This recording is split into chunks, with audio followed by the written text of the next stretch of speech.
Howdy, folks. I'm a wooden nickel. I'm Amber. And here's more wooden nickels. All of the wooden nickels. You can have as many as you want. But not the authentic original ones. I don't have any of those. Alright, folks, our first letter is titled, Am I a jerk for telling my wife that I'm upset and disappointed that she wouldn't let me have a day off? My wife is a 27-year-old female, Lisa, and I'm a 29-year-old male. And we're new parents to a 4-month-old baby boy. It has been a very stressful time for both of us. But we love our son, and he has been a source of joy for us since we found out that Lisa was pregnant. But between the lack of sleep, work, and overall hectic schedule, both of us are so exhausted. So 2 weeks ago, I suggested that we each get a day off while the other takes care of the baby. Our neighbors also agreed to help out if we needed anything. She had her day off with her best friend last Saturday while I stayed home. It wasn't fun for me, but I knew that Lisa both needed and deserved it, so I was happy. This Saturday was supposed to be my day off. I had planned to do a nothing day where I would get a cheap hotel room, get some fast food, and watch some movies, but mainly just sleep. When I was about to leave, I noticed Lisa looked really stressed, and I reminded her that our neighbors are more than happy to help, and that's how I got through my day. I kissed her goodbye and left, roughly at around 10 a.m. Midway through the second movie that I was watching, roughly 2 p.m., Lisa started texting me, and then she called. She said that our son felt warm and that I needed to come home and go to the hospital with her. I asked if she could go please ask our neighbors to go with her, and she said that she needed it to be me. After a little back and forth, I ended up relenting. We went to the hospital, and the doctor said that our son just had a cold and there were no signs of stuff like croup or pneumonia. After we got home, roughly 6 p.m., I told her that I was going to go out so I could get a bit of relaxation, but she said that it was a jerk move for me to leave her right after we got back from the hospital. So I asked her, when do I get my day off then? She said not until the baby is better. The doctor said it was very mild, so I don't see why both of us needed to be there, especially since the neighbors could help. I told her that this was completely unfair and I needed a day off too. I let her have the day completely free. So at the very least, I should get to spend whatever was left of the day relaxing or get my next weekend. She said that the sick baby is more important than me napping, and I was being incredibly selfish. It's been very tense the past few weeks, and my wife's sister called me a jerk. It's about 50-50 for my coworkers whether or not I'm a jerk. My parents said that I'm not a jerk, but I should be more flexible about it. I just want to get a full night's sleep, and I don't know if I'll ever get that until our son is older at this point. Am I the jerk? Alright, folks, what do you think? Jerk or not the jerk? Yes, I think you're the jerk because these were two different situations. When you were watching the son, he was healthy. When your wife was watching him, he was sick. And I know it's just a cold, but I'm sure being a new parent and finding out your child has their first cold, that's a very scary thing. Your kid is sick and Yeah. I don't think it's comparable situations either. I think that he was lucky enough to have a day when the baby wasn't sick, and maybe he would have handled the sick baby a little bit differently, but it kind of also shows that she probably would have wanted to be told if the baby was sick. Mm-hmm. And I think that certainly I can understand you wanting your time off. There's nothing wrong with that, and I understand how frustrating it is that you didn't get to take your day when your wife was able to take her day, but life sometimes isn't fair, and that's just the way it is. Right, sometime down the road when the kid is well, sure, you should be able to get your day, but it seems like a mismatch of priorities when you wanted someone else to take the kid to the hospital instead of you. This is literally your child, and at that point you didn't even know what was wrong with the kid. Yeah. It just seems like you were so intent on the day off that you weren't worried about the kid's health or anything, and you just wanted the day off. I can understand him wanting this day off, but this is just, it seems like his priorities are, like you said, really off here. Anyhow, take care and good luck. Alright folks, our next letter is titled, Am I a jerk for taking my niece to prom without my brother's permission? I'm a 23-year-old female, and I have a niece, Haley, an 18-year-old female, that's a senior in high school. She's overall a great kid and never got into any trouble and has fantastic grades. Not the jerk, she's 18. Let's move on. Yeah. My family and my brother, niece's dad, belong to a religion. I also grew up in this religion, and when I came of age, I realized how harmful the religion was, and I decided to leave it, when my family still stays in it. In this religion, it's highly frowned upon doing anything outside the religion regarding the world. So voting, holidays, and outside friends, etc., are not really acceptable.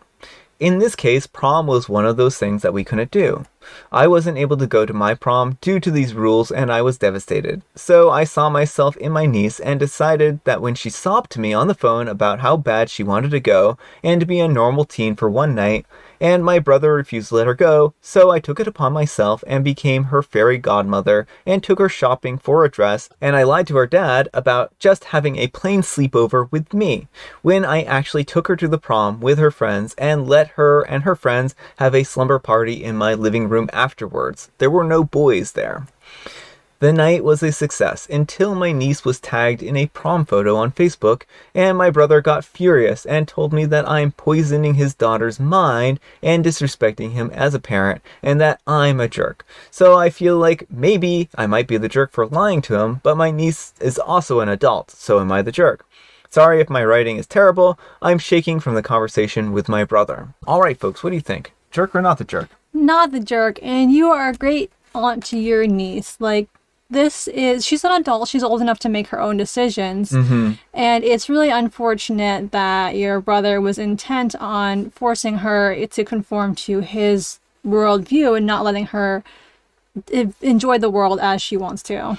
Yeah, I mean, I think that's a really good way of phrasing it. And it's really unfortunate that he isn't willing to support his daughter and her exploration of life, and the surest way to push them away from a religion is to basically ironclad them into that religion without giving them any kind of choice whatsoever about whether or not they should be part of that religion. And if he feels like, I just don't get parents trying to coerce their children into religion. Like, allow them to decide if they want to be part of a religion or not. Don't force them.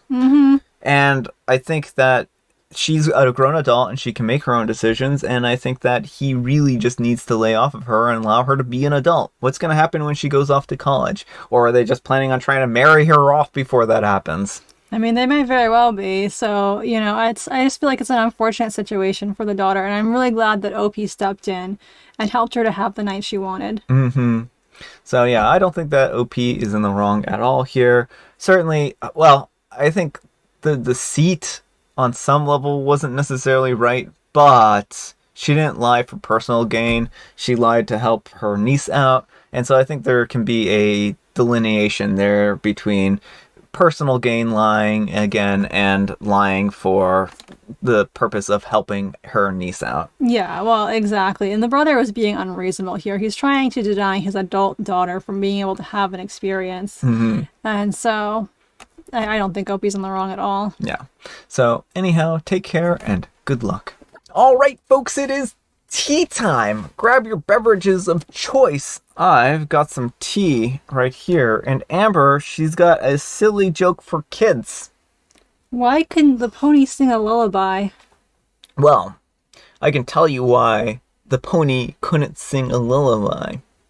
Because the pony was a little hoarse. Yep. And so its voice was rough, and so it was like coughing and it was like wheezing, and it was just not a good time. Their voice was just very rough, and you might think it's because they were a horse and horses can't sing, but the thing is this, like, horses can sing, they just won't sing in front of people, and you have to kind of catch them when they're not paying attention. So if you go out into the wild and you dress up like a horse in a horse suit, then you might have an opportunity to hear horses sing. So, but yeah, in this particular case, no, because the pony's voice was hurt. And I have her Earl Grey. Alright, folks, that's all the time we have for today. Thank you so much for watching. Happy Friday, Junior. Happy Friday, Junior. Thank you, Amber, for joining me today. Thank you for having me. Amber, we need some moral guidance, and please make it in the form of a very short lullaby. Rock-a-bye baby on the treetop, Don't cry for OP, 'cause it's his day off. Hey, that's good. I like that. I like that. Thanks so much for watching, and we will see you all tomorrow. Bye. Howdy, folks. I'm the world's saddest waffle cone. I'm Amber.